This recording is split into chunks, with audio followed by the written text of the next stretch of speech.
नमस्कार, मैं हूं सुधीर चौधरी और जी न्यूज पर इस सबसे बड़े चुनावी इंटरव्यू में आपका स्वागत है। और जब मैंने कहा सबसे बड़ा चुनावी इंटरव्यू, तो आप समझ गए होंगे कि ये इंटरव्यू बीजेपी के अध्यक्ष अमित शाह का इंटरव्यू ही हो सकता है।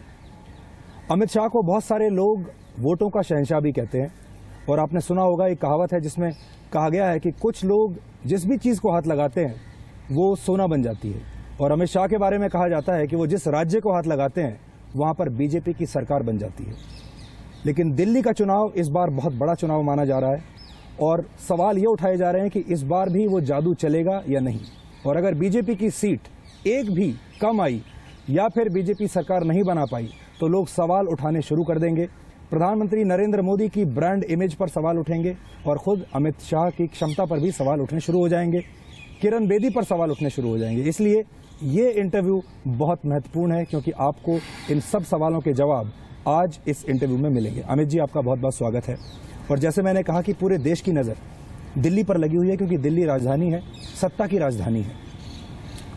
आपके लिए कहा जा रहा है कि 16 मई 2014 के बाद ये आपका अब तक का सबसे मुश्किल असाइनमेंट है, बल्कि आप खुद ये मान चुके हैं कि ये इलेक्शन नहीं, ये मिशन है। देखिए, चुनावी राजनीति में जब कोई राजनीतिक पार्टी चुनाव लड़ती है तो हम लोग ऐसे लोग हैं जो किसी भी चुनाव को हल्के से नहीं लेते। जहां तक परिणाम का सवाल है, मैं पूर्णतया आश्वस्त हूं कि हम 2/3 बहुमत से भारतीय जनता पार्टी की सरकार बनाएंगे। यानी इस बार आप मिशन 60 कह रहे हैं, मिशन 44 के बाद 2/3 बहुमत से हम निश्चित रूप से भारतीय जनता पार्टी की सरकार यहां बनाने जा रहे हैं। जी अमित जी, आपने तमाम ताकत दिल्ली में झोंक दी है। आज भी आपने बड़े बड़े नेताओं की मीटिंग ली, मंत्रियों की मीटिंग ली और हमें ये भी बताया गया कि क्या सांसद, क्या मंत्री, सबकी ड्यूटियां दिल्ली के चुनाव में लगा दी गई हैं। तो ऐसा लगता है कि जैसे केजरीवाल वर्सेस ऑल, ऐसा ये चुनाव बन गया है कि एक केजरीवाल का सामना करने के लिए बीजेपी के इतने तमाम बड़े नेताओं की जरूरत पड़ रही है। सिर्फ दिल्ली में नहीं, हर जगह पे भारतीय जनता पार्टी चुनाव में सभी नेताओं को उतारते। महाराष्ट्र में भी उतारा, हरियाणा में भी उतारा, झारखंड में भी उतारा, जम्मू कश्मीर में भी काफी लोग गए थे। हमारे लिए चुनाव सिर्फ जीतना नहीं है, 2/3 बहुमत से जीतना है। हम ये सुनिश्चित करना चाहते हैं कि दिल्ली का मैंडेट एक परफेक्ट मैंडेट हो और आने वाले दशकों तक दिल्ली की राजनीति के अंदर भारतीय जनता पार्टी के रूट्स भी डिप जाए और एक दबदबा बना रहे। जी अमित जी, पिछली बार 31 सीटें मिली थी चुनाव में बीजेपी को। वोट शेयर सबसे ज्यादा था, करीब 34%। सीटें भी ज्यादा थी। सीटें आपको 31 मिली थी पिछली बार, लेकिन सबसे ज्यादा थी बिल्कुल। और वोट शेयर भी आपका सबसे ज्यादा था, लेकिन फिर भी कुछ कमी पड़ गई थी और इसीलिए जाहिर सरकार नहीं बनी। क्या आप उस कमी को आइडेंटिफाई कर पाए और क्या आपने उस कमी को भर लिया है, पूरा कर दिया है? देखिए, उस वक्त आप पार्टी नहीं थी। आप पार्टी के नेताओं को और आप पार्टी के लोगों को लोग जानते नहीं थे। और आप पार्टी एक मिशन है, ऐसा एक भ्रांति खड़ी करने में आप पार्टी के नेताओं को सफलता मिली थी। मगर अब काफी पानी जमुना में बहक चुका है। आप पार्टी पूरी तरह से एक्सपोज हो चुकी है और आप पार्टी के नेता भी एक्सपोज हो चुके हैं। मैं मानता हूं कि दिल्ली की जनता एक विश्वसनीय पार्टी और विश्वसनीय नेतृत्व जिसका ट्रैक रिकॉर्ड रहा है, वो भारतीय जनता पार्टी और मोदी जी की तरफ ही अपना रुझान उनका स्पष्ट दिखाई पड़ता है। अरविंद केजरीवाल को आप कितना गंभीरता से लेते हैं? क्या वाकई उनको एक थ्रेट मानते हैं? क्या आपको लगता है कि अरविंद केजरीवाल में वाकई इतना दम है कि वो आपसे काफी मेहनत करवा सकता है? जहां तक मेरा सवाल है, मैं किसी व्यक्ति को थ्रेट नहीं मानता। हर चुनाव भारतीय जनता पार्टी गंभीरता से लेती है और हर चुनाव में ज्यादा से ज्यादा लोक संपर्क हो। मेरी विचारधारा का और मेरी पार्टी का संगठन, मेरी पार्टी की जो सरकार है, उसके कामों के लेकर ज्यादा से ज्यादा लोगों तक पहुंचे और ज्यादा से ज्यादा अंतर से और सीटों से चुनाव जीतना हमारा मकसद होता है, हमारी रणनीति होती है। अमित जी, पूरा देश अभी ये भी जानना चाहता है कि किरण बेदी को बीच धारा में, यानी ऐसा लगता है कि बीजेपी ने मिड कोर्स करेक्शन किया अपनी रणनीति में।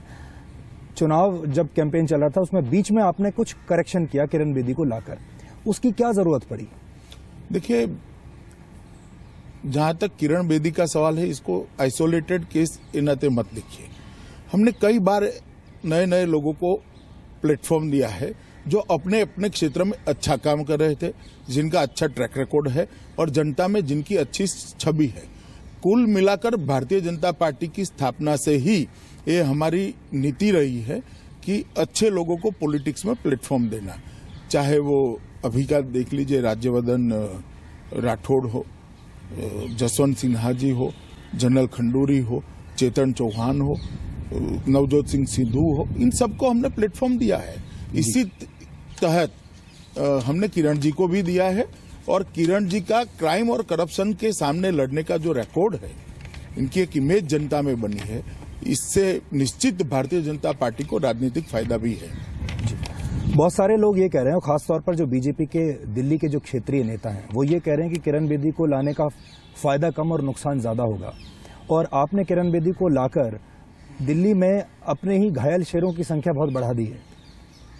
देखिए, ये मीडिया में एक परसेप्शन बना है जो ठीक नहीं है। भारतीय जनता पार्टी एक बहुत बड़ी पार्टी है और एक लोकतांत्रिक पार्टी है।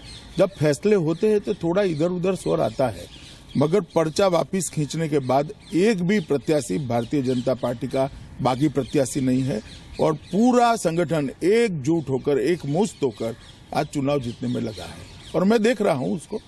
जी, इस वक्त आज की जो स्थिति है, क्या आप इससे खुश हैं, प्रसन्न हैं, संतुष्ट हैं कि आज आप जहां बैठे हैं और ये इंटरव्यू कर रहे हैं, अभी BJP is in safe hands, BJP is home, या आपको ऐसा लगता है कि आने वाले 8-10 दिन बहुत ज्यादा, 8-10 दिन तो बचे भी नहीं होंगे, बहुत ज्यादा मेहनत करने की जरूरत है और ये जो 2-4 सीटों की जो टक्कर है, यही कांटे की टक्कर होगी? देखिए, जहां तक बहुमत का सवाल है, मैं पूर्णतः आश्वस्त हूं। हमारी लड़ाई बहुमत से 2/3 बहुमत की ओर की है और हम वो उसको इतने ही जुनून से लड़ेंगे। एक सवाल ये भी अमित जी पूछा जा रहा है, वो ये कि प्रधानमंत्री मोदी की छवि खुद इतनी अच्छी है और आप इससे पहले जो चुनाव जीते, सब जगह प्रधानमंत्री मोदी की छवि आपके काम आई। इस बार दिल्ली में आपने उनकी छवि पर भरोसा क्यों नहीं किया? अभी भी हम प्रधानमंत्री मोदी जी के नेतृत्व में ही चुनाव लड़ रहे हैं। भारतीय जनता पार्टी के प्रधानमंत्री जी नेता हैं और पूरे भारतवर्ष में अब तक के लोकतांत्रिक इतिहास में सबसे लोकप्रिय नेता अगर कोई है तो नरेंद्र मोदी है और एक ऐसा नेता है जिसकी शपथ लेने के बाद भी पॉपुलैरिटी कम नहीं हो रही है, पॉपुलैरिटी का ग्राफ ऊपर हो रहा है। बहुत कम नेता ऐसे होते हैं, चाहे वो गुजरात के सीएम बने या अब पीएम बने, हर बार काम संभालने के बाद ग्राफ उनका ऊपर गया है। ये इनका ट्रैक रिकॉर्ड है, इस पर भरोसा न करने का कोई सवाल ही नहीं, क्वेश्चन डज नॉट अराइज। हम दिल्ली को अच्छा शासन भी देना चाहते हैं और हमारे सारे नेता मेंबर पार्लियामेंट बनकर आज पार्लियामेंट में है, चाहे वो विजय गोयल हो, चाहे हर्षवर्धन जी हो, बाकी नेता हो। इसके कारण एक अच्छा चेहरा हम लेके आगे बढ़ना चाहते थे और किरण जी का विशेषकर दिल्ली से काफी लगाव रहा है, जुड़ाव रहा है और 40 साल तक वो दिल्ली में रही है। करप्शन और क्राइम दोनों के खिलाफ उन्होंने सफल लड़ाई लड़ी है, तो मैं मानता हूं कि भारतीय जनता पार्टी ने एक अच्छा फैसला किया। अमित जी, दिल्ली के जो लोग थे और देश के भी लोग उम्मीद ये कर रहे थे कि जब भाजपा का चुनावी पोस्टर देखेंगे तो उसमें एक फोटो होगी नरेंद्र मोदी की और एक फोटो होगी अमित शाह की, और ये काफी है। इसके बाद तीसरी फोटो की गुंजाइश नहीं है और आपने महाराष्ट्र, हरियाणा, झारखंड, जम्मू कश्मीर बस 2 फोटो वाले पोस्टर ही सब जगह लगाए। तीसरा जो फोटो है, ये आपने चुनाव के बाद बताया कि अभी तीसरा फोटो ये आएगा, चाहे वो देवेंद्र फडणवीस हो, खट्टर साहब हो या कोई और हो। इस बार दिल्ली में क्या अलग था कि आपने वो तीसरा फोटो पहले ही लगा दिया? देखिए, इसमें ऐसा है कि हर चुनाव अपने अपने अलग तरीके से लड़ा जाता है, हर चुनाव की रणनीति अलग होती है। भारतीय जनता पार्टी ने कई बार नेता घोषित करके भी लड़ा है। वसुंधरा जी को नेता घोषित किया था जबकि वो वहां सीएम नहीं थी। पहली बार गए, उमा जी को घोषित किया था, शिवराज जी को घोषित करके चुनाव लड़े, हम मनोहर पर्रिकर जी को घोषित करके चुनाव लड़े, हम मोदी जी को घोषित करके गुजरात में 4 बार। आपके आने के बाद ये पहला चुनाव है जब आपने घोषणा घोषित करके आप चुनाव लड़ रहे हैं। ठीक है, मैंने कहा कि हर चुनाव की राजनीति और रणनीति दोनों अलग होती है। यहाँ पर मैं मानता हूँ कि नेता घोषित करने से भारतीय जनता पार्टी को निश्चित ही फायदा होगा। या आप अरविंद केजरीवाल का उसने जो ट्रैप बिछाया था अरविंद केजरीवाल ने, उस जो टर्फ, जो ग्राउंड उन्होंने तैयार किया, आप उस पर जाके खेलने पर मजबूर हो गए? देखिए, अरविंद केजरीवाल जी को मुझे लगता है कि मीडिया बहुत ज्यादा गंभीरता से ले रहा है। दिल्ली की जनता जान चुकी है। पूरा जीवन अरविंद जी सातत्यपूर्ण कोई काम नहीं करे। देखिए, पहले वो IRS अफसर बने, वहां से नौकरी छोड़ दिया।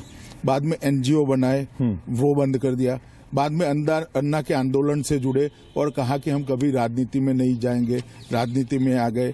बाद में मुख्यमंत्री बने, बीच मध्यम जनता को छोड़कर चले गए। उन्होंने कहा कि अब मैं वाराणसी की सेवा करूंगा, चाहे मैं चुनाव जीतूंगा या हारूंगा। उसके बाद में एक भी बार वाराणसी नहीं गए और मैं मानता हूं 10 तारीख के बाद भी वो कुछ अलग ही फैसला लेंगे। अमित जी, अरविंद केजरीवाल के बारे में ये कहा जाता है कि वो बार बार अपने बयान भी बदलते हैं, अपनी रणनीति भी डेली बेसिस पे कई बार वो बदल लेते हैं। अब जैसे उन्होंने पिछले 2 दिनों में 2 बयान दिए। एक वो ये कहा कि हमारे और हमारे नेताओं का कोई स्टिंग ऑपरेशन होने वाला है, ये उन्होंने बयान दिया। दूसरा बयान उन्होंने ये दिया कि बीजेपी के नेता मुझे खुद फोन कर रहे हैं और कह रहे हैं कि भाई बताइए कि किरण जी को कैसे हरवा सकते हैं। चलिए, मैं अरविंद जी की बातों को इतनी सीरियसली नहीं लेता, क्योंकि जनता जान चुकी है कि कंटिन्यूअसली झूठ के आधार पर राजनीति करने वाले नेता हैं। मैं आपको थोड़ा बताना चाहता हूं। उन्होंने कहा था कि हम कभी भी कांग्रेस का समर्थन नहीं लेंगे। उन्होंने कांग्रेस का समर्थन लेकर सरकार बनाई। उन्होंने कहा था कि सरकार बनते ही राष्ट्रमंडल खेलों के करप्शन के लिए शीला दीक्षित पे हम FIR बनाएंगे। उन्होंने FIR नहीं बनाई क्योंकि उन्होंने सपोर्ट ले लिया था। उन्होंने कहा था कि हर सप्ताह मुख्यमंत्री खुद लोक दरबार करेगा। एक ही लोक दरबार किया, बाद में लोक दरबार उन्होंने बंद कर दिया था। उन्होंने कहा था सारे कॉन्ट्रैक्ट लेबर को हम परमानेंट करेंगे, उन्होंने परमानेंट नहीं किया। इस सीरीज ऑफ चीजें ऐसी है जिसमें बोलकर वो मुकर गए हैं और मैं मानता हूं कि दिल्ली की जनता अब उनको ठीक से जान गई है। हमारा मुकाबला यही है कि हम बहुमत से 2/3 बहुमत की ओर कैसे जाएं। अमित जी, पिछली बार जब गणतंत्र दिवस की परेड थी तो अरविंद केजरीवाल उसको रोकना चाहते थे, धरने पर बैठ गए थे। इस बार उनको ये शिकायत थी कि वो जाना चाहते हैं, उसमें शामिल होना चाहते हैं, लेकिन आपने उनको इनवाइट नहीं भेजा, आपने उनको निमंत्रण नहीं भेजा।